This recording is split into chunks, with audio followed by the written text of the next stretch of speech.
오늘 우리에게 주시는 말씀은 누가복음 9장 12절로부터 17절의 말씀입니다. 누가복음 9장 12절로부터 17절의 말씀, 우리 한 절씩 한 절씩 교독하십니다. 날이 저물어 가매 12사도가 나와 여짜오되 무리를 보내어 두루 마을과 촌으로 가서 유하며 먹을 것을 얻게 하소서. 우리가 있는 여기는 빈들이니이다.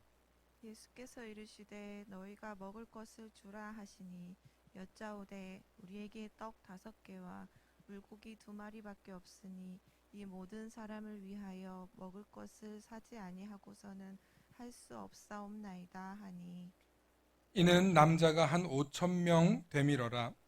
제자들에게 이르시되 때를 지어 한 50명씩 앉히라 하시니 제자들이 이렇게 하여 다 앉힌 후 예수께서 떡 5개와 물고기 2마리를 가지사 하늘을 우러러 축사하시고 떼어 제자들에게 주어 무리에게 나누어 주게 하시니 함께 하십니다. 먹고 다 배불렀더라. 그 남은 조각을 12바구니에 거두니라. 아멘. 오늘 말씀의 제목을 함께 선포해 주시기 바랍니다. 너희가 먹을 것을 주라. 시작. 너희가 먹을 것을 주라. 아멘. 오늘도 이 말씀을 통해서 하나님의 크신 은혜가 있기를 소망합니다. 오병이어의 기적 이야기는 교회를 다니는 사람이 아니어도 아는 이야기입니다. 예, 워낙 유명한 이야기이고 너무 기독교 사회뿐만 아니라 유럽 사회에서는 전설과 같은 이야기이기 때문에 다 알아요. 심지어 교회 안 다니시는 분도 이 얘기는 아시더라고요. 제가 학교 다닐 때도 예수 안 믿는 선생님들도 야, 이게 오병이어의 기적이냐? 이러면서 말하시는 거를 들은 기억이 나요. 성경 말씀은 너무 잘 아는 예수님의 이 기적 이야기, 물고기 2마리와 빵 5개, 그리고 5,000명이나 되는 장정, 남자들을 여성들까지 포함한다면 5천 가구라고 볼 수 있는 거예요. 그러니까 5천 가구, 이렇게 우리는 지금 가구 단위로 불렀지만 당시 유대인들은 남자 한 명을 가구 단위로 불렀어요. 그러니까 5천 명이면 약 15,000명에서 2만 명 정도. 근데 그때는 애를 더 많이 낳았잖아요. 그죠? 그러니까 2만 명이 훨씬 넘을 수도 있는 그런 이야기입니다. 그래서 어떤 수학자가 재밌게 이 한 2만 명 정도 되는 사람들이 물고기와 빵으로 먹으려면 물고기가 얼마나 해야 되는지 사이즈를 이렇게 측정해 봤더니 집채만한 고래 2마리와 빌딩 정도 되는 빵 한 5개 덩어리가 있으면 먹을 수 있다. 이렇게 계산이 나오는 거예요. 그리고 또 어떤 학자는 이런 이야기를 해요. 그게 아니라 오병이어 얘기는 예수님이 하늘에 뭐야? 떡이라 그랬잖아. 예수님이 생명의 물을 주시는 분, 생명수를 주시는 분이라 했잖아. 그러니까 오병이어의 기적과 같은 일이 예수님의 말씀을 들으면 그런 일이 일어난다. 그런 얘기다.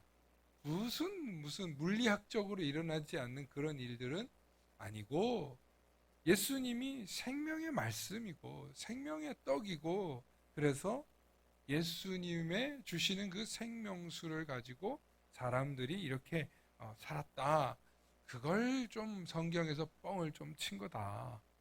이렇게 설명하는 사람도 보았습니다. 여러분들은 어떻게 생각하십니까? 오병이어의 기적이 어느 한순간에 일어난다는 걸 믿으실 수 있겠습니까? 저는 이게 우리가 이제 어른이 되고 사회에 이렇게 들어와서 어떤 폭발적인 부흥, 폭발적인 성장, 폭발적인 어떤 뭐랄까 뻥튀기라고 해야 될까요? 뭔가 확장, 배가 부흥, 10배, 100배. 근데 실제로 그게 우리 사회에서 불가능한 일은 아닌 것 같다는 생각을 할 때가 자주 있어요. 예를 들면 겨자씨 한 알이 여러분 몇 배로 커지는 줄 아십니까? 3, 40만 배 정도 켜집니다. 씨앗이 긴 이렇게 나무처럼 자라면 우리가 옥수수 씨앗을 뿌려가지고 옥수수만 자라도 얼마나 큽니까? 그죠? 그러니까 우리가 살고 있는 이 이야기를 비유에 빗대어서 얘기를 한다면 다 맞아지는 얘기지만 오늘 저와 여러분들은 이 말씀을 어떻게 봐야 될까? 오병이어 기적이 일어난 것을 과학적으로 설명하고 창조과학회를 불러다가 설명하고 오병이어 기적은 하나님이 이런 기적들을 했으니까 설명하는 게 의미가 있을까? 아니면 오늘 성경이 말하려고 하는 진짜 메시지는 뭐가 있는 걸까? 하고 한번 자세히 살펴보려고 합니다. 우리는 너무 대단한 기적이기 때문에 오병이어에 너무 초점을 잡는 경향이 있는데 사실 기적은 여러 번 있었어요. 앞서 예수님께서 거라사 광인을 치유하신 이야기부터 시작해서 또 갈릴리로 건너와서 회당장 야이로의 딸을 고치기 위해서 가던 길에 또 혈루병 12년을 앓던 여인의 병을 고쳐주시는 이야기. 예수님께서 이런 치유와 기적의 이야기는 죽은 아이를 일으켰으니까 뭐 여러 번 일어나고 있는 이야기. 더 나아가서 예수님의 제자들조차도 뭐라고 했어요? 나가서 귀신을 제어하고 그리고 병을 고치고 놀라운 일들이 지금 앞에 계속 있었잖아요. 그러니까 오병이어의 기적도 그냥 뭐 대단히 어려운 어떤 기적으로 볼 게 아니라 예수님 시대 때는 기적이 차고도 넘쳤나 보다 하고 좀 합리적인 고개 끄덕임이 생기는 것 같아요. 그런데 오늘 오병이어의 기적에 초점을 잡지 말고 이 이야기 속에 숨겨져 있는 영적인 대화를 좀 발견하면 좋겠어요.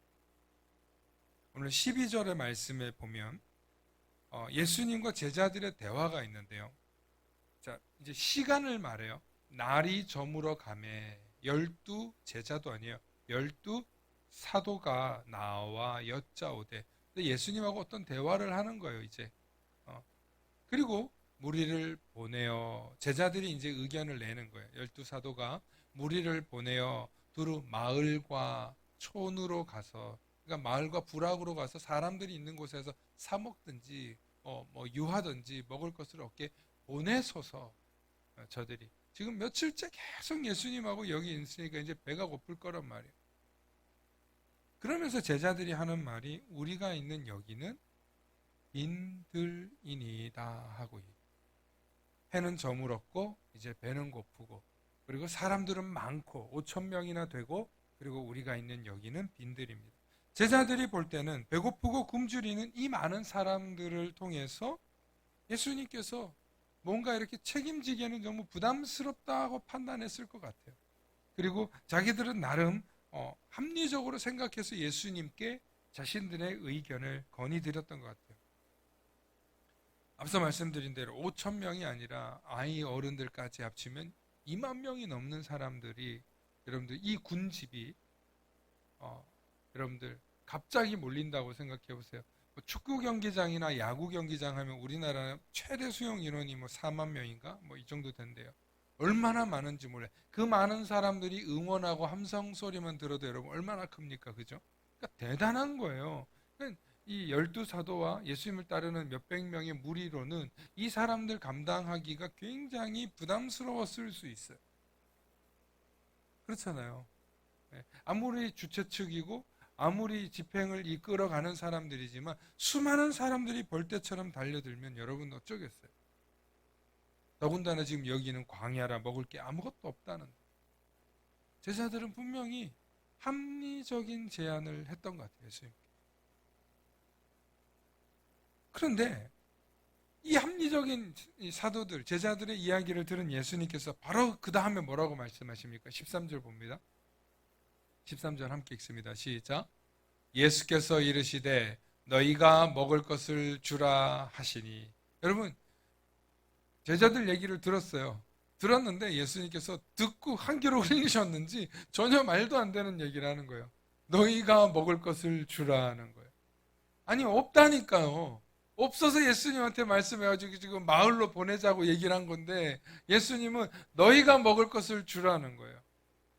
이런 엉뚱한 무슨 뭐 동문서답도 아니고 예수님이 그런 얘기를 하시잖아요. 그럼 우린 여기서 예수님이 그럴 뿐이 아니잖아 라고 합리적인 생각을 하면서 우린 다시 한번 생각해 봐야 되는 거예요. 이 성경 속에는 우리가 굉장히 짧은 대화가 들어있지만 그 분위기, 그 정서, 그 상황을 볼 때 지금 이거는 제자들이 이거 뭐지? 이 상황 뭐지? 우리 지금 되게 고민해서 예수님께 아뢰는데 예수님이 지금 그거 아니라는 거예요. 너희가 먹을 것을 주라는 거예요. 그러니까 제자들이 여짜오되 다른 복음서에 보면 이제 안드레가 이 물고기 2마리와 보리떡 5개 있는 아이의 정심을 가지고 와서 내잖아요. 지금 여기서도 그래요. 여짜오되 우리에게는 지금 떡 5개와 물고기 2마리밖에 없습니다. 아마 예수님 드시라고 갖고 온 건지 제자들이 우리가 지금 소유하고 있는 건 떡 5개와 물고기 2마리.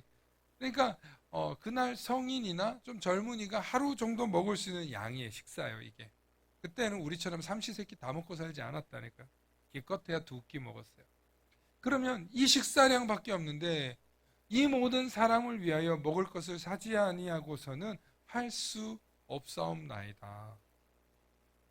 예수님, 지금 저희는요 딱 1인분 가지고 있는데 2만 명을 어떻게 먹입니까? 라는 얘기이죠. 그렇습니다. 그럼에도 불구하고 예수님은 너희가 먹을 것을 주라고 하셨어요. 아, 왜 그러셨을까?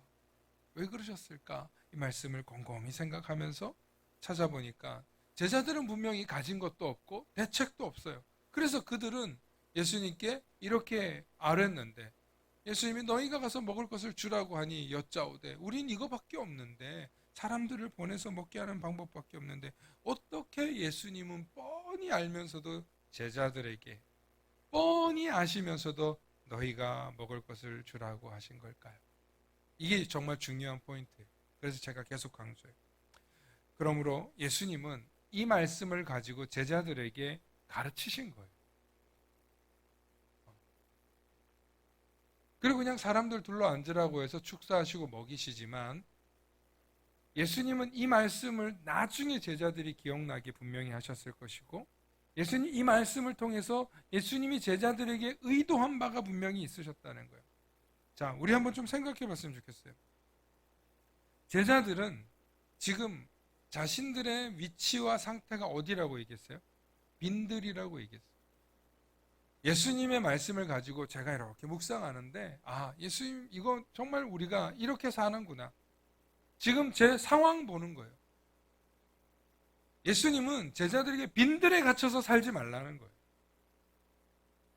우리가 살고 있는 여기가 빈들이라는 거예요. 지금 상황, 이 광야, 빈 광야에서 안 된다는 거예요. 여러분 이 얘기가 뭐예요? 우리 상황을 얘기를 하는 거예요. 주님, 저는 지금 너무 건강도 안 좋고 물질도 없고 회사도 지금 잘리게 생겼고 지금 뭐 이혼도 하게 생겼고 너무너무 어려운 상황이에요. 저 이런 상황인데 뭘 하라는 거예요? 아마 그러실 수 있을 거예요. 우리가 인생을 사시면서. 정말 많은 성도님들이 있으면 별의별 사연이 다 있거든요. 뭐 목사만 알아요. 기도 제목이 들어오니까. 그런데 여러분 얼마 안 되지만 우리 성도님 많지는 않지만 여러분들 속에 있는 기도 제목 제가 너무 잘 알아요. 여러분들 상황 속에 빈들에 있는 상황에 계신 분들이 얼마나 많은지 몰라요. 여러분 물질만 빈들이 아니에요. 마음이 빈들인 분들이 있어요.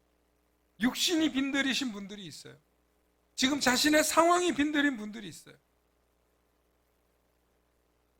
그런 빈들인 상황일 때 누굴 바라봐라? 내가 너희들 가르쳐 줬잖아. 지팡이조차도 들고 가지 말고 오직 복음만 들고 나가서 하라고 가르쳐 줬잖아. 불과 얼마 전까지만 해도 제자들이 어떤 제자들이었어요? 나가가지고 귀신을 제어하고 정말 자기를 영접하지 않는 사람 집에서는 문제를 털어버리고 그리고 담대하게 복음을 전하면서 놀라운 이적을 경험해가지고 예수님께 막 보고했던 제자들 아니에요. 그런데 제자들이 또 다시 여기 와가지고 자기 빈들인 상황만 얘기하는 거예요.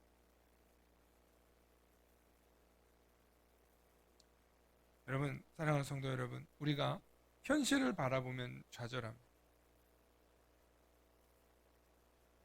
여러분들 보시기에는 막 큰 기업 막 이렇게 운영하고 있으면 그분들 괜찮을 것 같죠. 제가 그런 분들 몇 분 알고 있고 만나보는데요. 사람을 못 믿겠는 게 일단 가장 크고요. 그리고 항상 사업에 한 번 실수하면 낭떠러지 같은 경험을 한다는 거예요.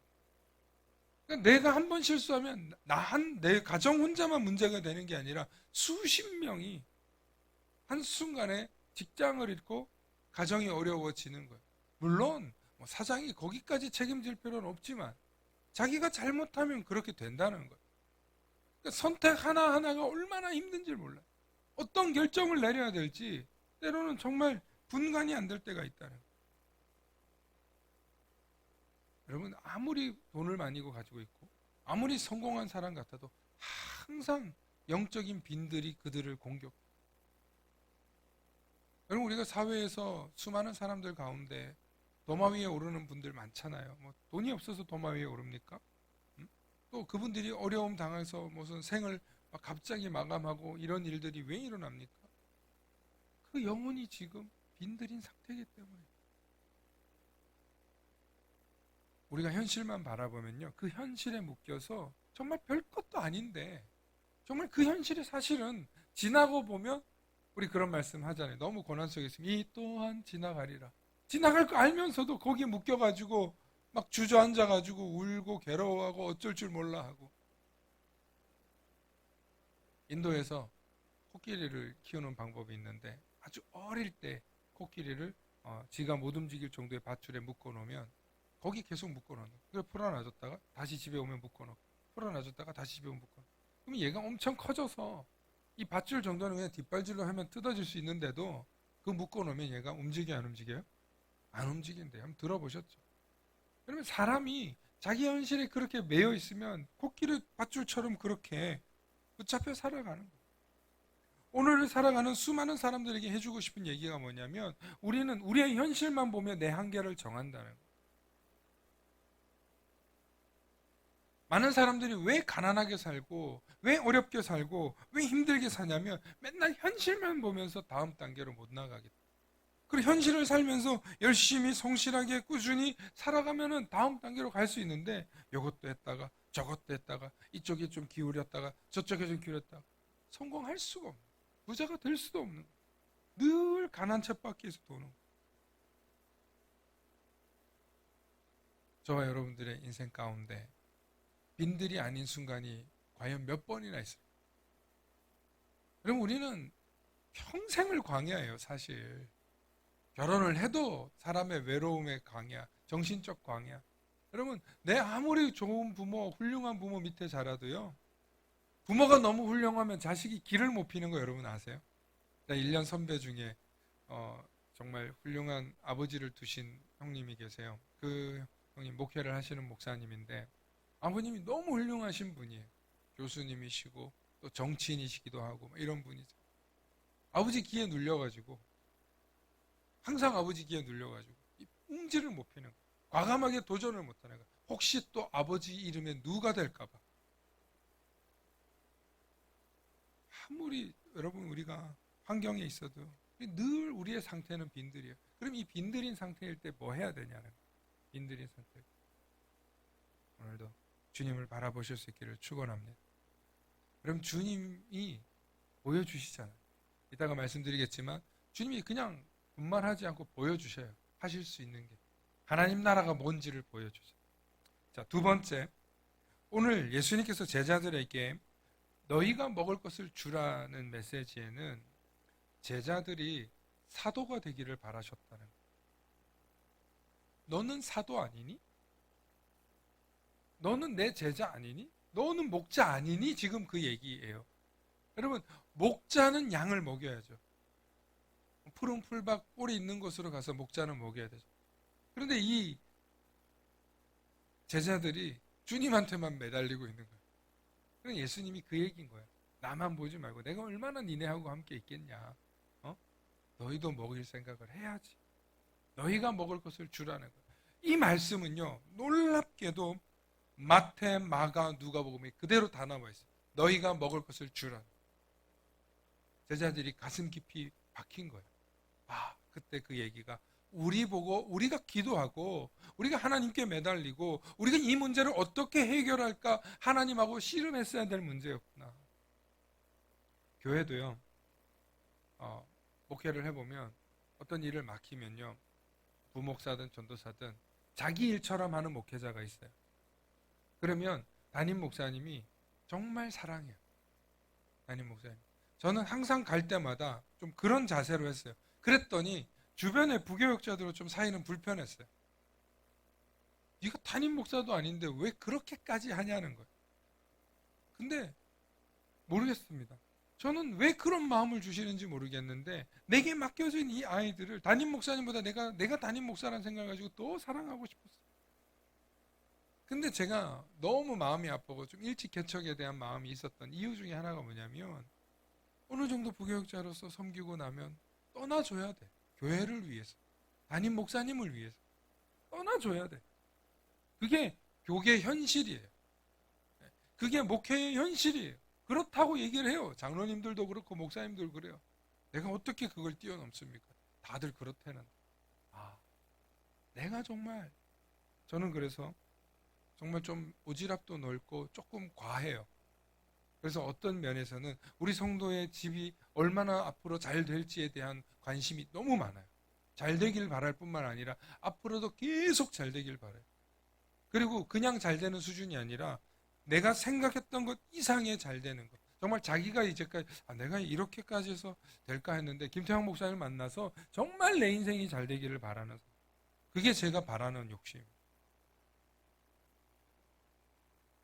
저는 우리 성도님들, 권사님들 가정에도 그렇게 축복 기도해주고 오고요. 그렇게 만나고 와요. 그러니까 권사님들이 정말 위로를 얻기도 하지만 잘 될 때 정말 의지해요. 근데 그 얘기를 아무리 설명해도 여러분 잘 안 되면 소용이 없잖아요.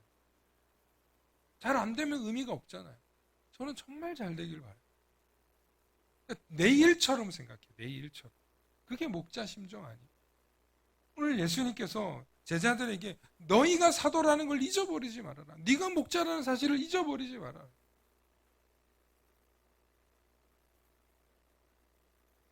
이것이 예수님의 리더십. 우리 예수님 왜 멋지냐면 제가 많은 리더들을 만나봤어요. 많은 목사님도 훌륭한 목사님들을 만나봤어요. 목사님들 중에서 그렇게 치사한 분들이 있지는 않지만 우리가 세상에서 기업을 하거나 세상에서 어떤 일들을 하시는 분들을 보면 자기보다 뛰어난 사람이 있거나 혹은 자기가 볼 땐 진짜 괜찮은 인재잖아요. 그러면 이 인재를 안 빼앗기기 위해서 최선을 다해서 돈으로 사요. 혹은 이 인재를 다른 데 빼앗기지 않기 위해서 오히려 루머를 줘서 다른 데도 못 가게 만들어요. 여러분 이게 세상이에요. 세상. 세상의 리더십은 이런 식이에요. 그런데 예수님의 리더십은 워낙 초월하고 우리가 감히 흉내낼 수도 없어서 그런지 몰라도 너희도 나와 같이 내 양을 먹이라, 내 양을 치라, 내 양을 돌보라고 예수님 말씀하시잖아요. 그러니까 예수님은 우리 제자들이 사도들이 예수님 자신과 동일한 능력으로 나타내고 그런 마음으로 하나님 앞에 서기를 바라신다는 거예요. 동일하게 저도 여러분들이 저보다 더 영성이 있었으면 좋겠고 저보다 더 기도해서 하나님께 능력을 받았으면 좋겠고 저보다 더 여러분들 가운데 위대한 인물들이 나왔으면 좋겠어요. 아니 정말 우리가 여기 있는 정도라고 해서 이렇게 머뭇거리는 게 아니라 우리의 가정에서 자녀에서 정말 여러분들이 정말 하나님의 귀하게 쓰임받는 사람들이 되셨으면 좋겠어요. 그렇게 생각해야 돼요.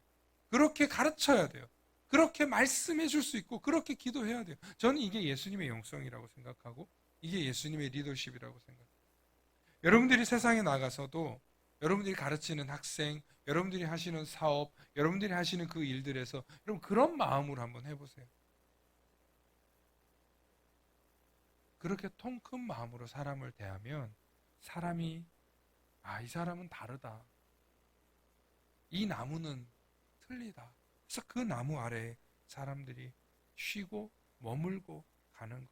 우리 그런 나무, 우리 그런 리더십, 우리 그런 예수님을 닮으실 수 있기를 소망합니다. 세 번째는요. 너희가 먹을 것을 주라고 얘기했는데 아까 첫 번째와 좀 이어지는데 저는 이 말씀을 이렇게 묵상했어요. 나약해지지 말아라. 나 믿고 자꾸 의존적으로 나약해지지 마라. 너희도 할 수 있어. 너희도 할 수 있는데 왜 못한다고 그러니? 귀신도 쫓아내 봤잖아. 병 고치고 치유 역사도 해봤잖아. 근데 왜 못한다고 하니? 제자들은 상황에 따라서 못한다고 지금 생각한 것 뿐이에요. 어쩌면 예수님의 리더십 아래에 있기 때문에 제자들 스스로 그렇게 마음 먹었는지도 몰라요. 그런데 예수님께서는 제자들을 광야에 내놓은 호랑이나 사자처럼 맹수처럼 되기를 바라시지 그냥 쥐나 잡는 들고양이로 예수님은 제자들 키우지 않으셨어요. 그런 제자들 되길 바라지 않으신다는, 나약해지지 마시길 바랍니다. 여러분, 우리가 주님을 부르짖고 주님 우리 힘과 능력으로 할 수 없다라는 이거는 믿음의 고백이지 세상에 나가서는 담대하게 할 수 있다고 선포하시길 축원합니다. 세상에 나아가서는 여러분 뒤에 누가 있어요? 여러분 백이 누구예요? 하나님이잖아요. 예수 그리스도를 믿는다면서 왜 못한다고, 왜 할 수 없다고, 왜 안 한다고 하냐는, 물러서지 말고 나약해지지 말고 할 수 있다 하신 이는 내게 능력 주시는 자 안에서 할 수 있다는 거예요. 그리고 그 믿음의 선포를 하면서 나아가시면 하나님은 반드시 하게 하시는 거예요. 되게 하시는 거예요. 저와 여러분들은 오늘 이 말씀에서 이걸 깊이 묵상하실 수 있기를 축원합니다. 그리고 나서 예수님께서 제자들을 50명, 100명 따로 이렇게 삥 둘러서 앉게 한 다음에 축사하시고 우리가 먹을 수 있게 놀라운 역사를 베푸십니다. 우리가 잘 아는 오병이어의 기적이죠. 오병이어의 기적은 사실 우리 힘으로 하기는 참 버거운 얘기일 수도 있어요. 그러나 우리 삶에서 오병이어의 기적이 시간이 있고 공을 들인다면 왜 못할까요? 시간이 걸릴 뿐이고 노력이 필요할 뿐이고 주님을 의지하고 바라보면서 한결같이 나아가기만 하면 우리도 오병이어의 기적을 일으킬 수 있는 줄로 믿습니다.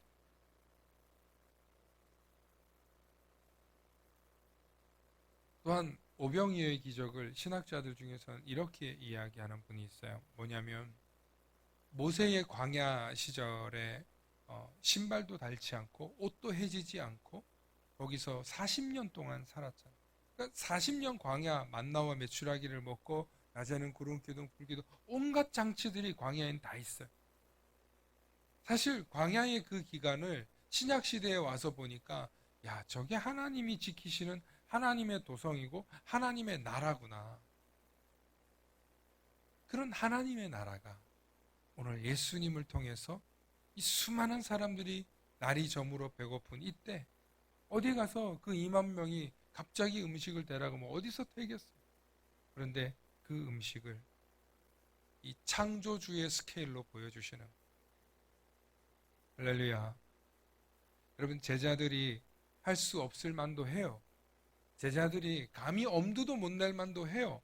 그런데 예수님께서 그렇게 말씀하신 것은 이 오병이어의 기적이 하나님 나라의 체험이라는 것을 경험하게 하시면서 이 제자들이 하나님을 온전히 믿고 예수 그리스도를 바라보면서 그들도 나아가서 목자답게 세상에 나아가서 배 불리기를 원하셨다는 것입니다. 우리가 살아가고 있는 이 세상에는 늘 할 수 없는 일들이 우리 앞에 고민거리, 숙제, 또 과제로 남아있지, 너무 잘 할 수 있는 일들은 숙제, 과제라고 얘기하지 않습니다. 고난이라고도 얘기하지 않습니다. 그런데 그런 일을 맞닥뜨렸을 때, 그런 일이 여러분들에게 부닥쳤을 때 우리가 뭘 해야 되냐는, 우리가 뭘 해야 되는, 난 give up, 난 못해, 난 포기할 거야. 그리고 그러면 루저 되는 거예요. 그러면 실패자 되는 거예요. 근데 정말 우리 삶에서 내 힘으로 할 수 없는 일들을 맞닥뜨릴 때마다 그 일이 나의 어떤 실패 혹은 내 주변 사람에 의한 실패, 누군가의 실수로 인해서 내게 일어난 일이라 할지라도 그럼 그 문제를 하나님께 아뢰세요. 하나님께 고백하시고, 하나님, 나 이 문제 가지고 씨름합니다. 야곱이 약복강에서 그 형 에서를 물리치기 위해서 하나님을 붙잡고 씨름했던 것처럼, 여러분, 우리가 하나님께 부르짖고 매달리고 나아가면 반드시 문제를 해결되는 거예요. 그 해결을 경험하면서 뭐가 생겨요? 믿음이 쌓이는 거예요. 그 해결을 경험하면서 하나님이 나를 도우셨구나. 문제는 뭐냐면 내가 해결해 달라고 부르짖지 않고, 내가 해결해 달라고 하나님께 무릎 꿇지 않고, 내가 해결해 달라고 하나님께 손 내밀지 않는 게 문제라는 거예요. 그러니까 계속 그 상태인 거죠. 그러니까 계속 그 어려움을 계속 유지하고 가는 거예요. 그런데 우리는 계속 어떤 시험이나 시련이나 고난들을, 그 고비를 넘기 위해서 하나님께 부르짖고 나아가야 되는 줄로 믿습니다. 그렇게 나아가면 우리의 뭐가 쌓이냐? 믿음의 마일리지가 쌓이는 거예요. 믿음의 경험이 쌓이는 거예요. 그 경험 때문에 더 하나님을 담대하게 전할 수 있는 거예요.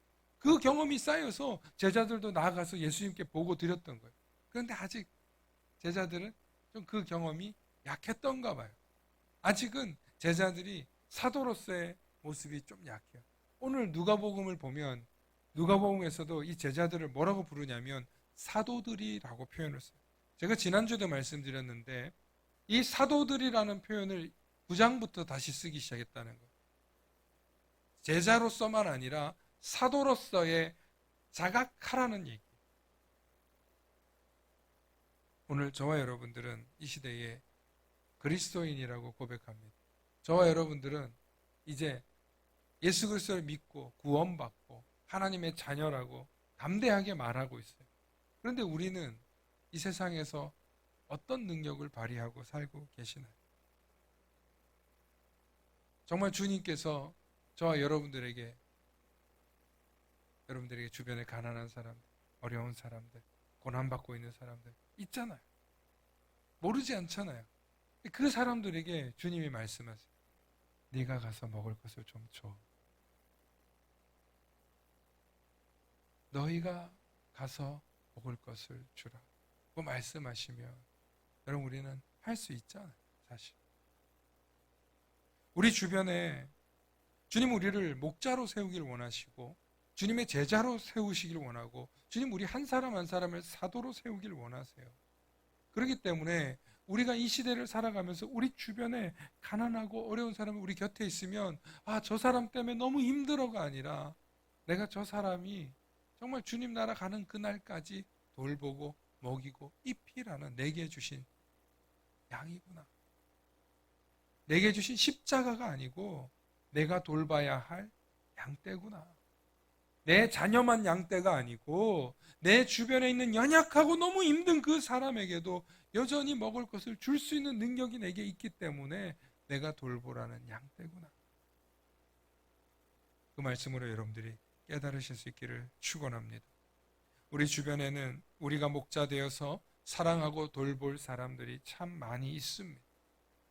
꼭 목사가 성도들을 돌보는 것만이 아니라 우리 성도들이 또 세상에 나아가서 복음을 전하면서 그들에게 돌봐야 될 사람들이 분명히 여러분들 가슴속에 지금 머릿속에 한 분 한 분 떠오르실 것입니다. 그 사람 때문에 너무 힘들었다면, 그 사람 때문에 내가 너무 지쳤다면, 때로는 그 사람이 십자가처럼 보였다면 오늘 이 시간 새롭게 깨달으실 수 있기를 소망합니다. 주님이 내 곁에 맡겨주신 양떼. 내가 그 양을 잘 먹이고 돌보면 주님이 나를 목자 삼아서 주님의 사도 삼아서 사용하시는구나. 그렇게 깨달으시면서 여러분들의 삶 가운데 복음을 꼭 전도해서 데리고 온다는 이런 개념이 아니라 정말 복음이 사람을 살리거든요. 복음을 전하면서 그분들 한 사람 한 사람이 복음 속에서 살아갈 수 있도록 영향력 있는 그리스도인, 사랑이 넘치는 그리스도인, 누군가를 먹일 수 있는 그리스도인 되시기를 축원합니다. 기도하겠습니다. 사랑의 아버지 하나님 참으로 감사합니다.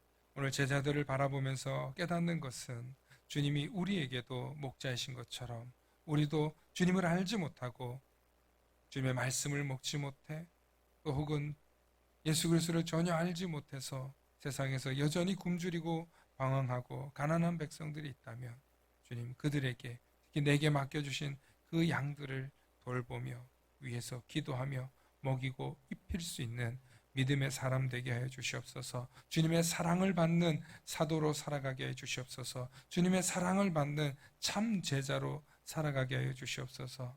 그래서 그 모든 일을 감당할 수 있도록 내게 축복하시고 내게 물질도 주시고 내게 능력도 주시고 내게 권능을 주실 줄 믿으며 오늘도 주님 앞에 내게 맡겨주신 그 양떼들을 잘 돌보라는 말씀을 깊이 묵상하며 나아가는 우리 모든 성도님들 되도록 축복하여 주시옵소서. 감사드리며 우리 주 예수 그리스도의 이름 받들어 간절히 기도 올리옵나이다. 아멘.